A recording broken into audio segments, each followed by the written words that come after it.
Ular Eronni musulmon davlati deb da'vo qiladilar. Lekin bu yolg'on. Bu Rofiziy Shia davlati boshqaruvini haqiqiy islom qadriyatlari bilan hech qanday aloqasi yo'q. Bu yerda ulamolar emas, balki viloyati faqih, ya'ni qo'shtirnoq ichida islom qonunlarini yaxshi biladigan ulamo boshqaruvi nomi ostida qonli diktatura hukmronlik qiladi. Avvalo bir haqiqatni qat'iy tan olishimiz kerak.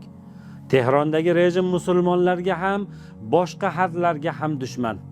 Agar biz Eron keltirib chiqargan inqirozlarga nazar solsak, ularni mintaqadagi rolini ikki so'z bilan ifodalash mumkin.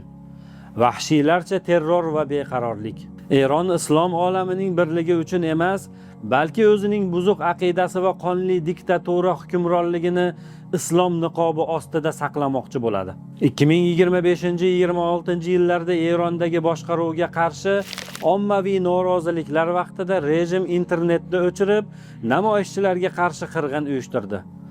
Rasmiy ma'lumotlarga ko'ra, bu to'qnashuvlarda kamida 3000 nafar fuqaro, jumladan bolalar ham halok bo'lgan.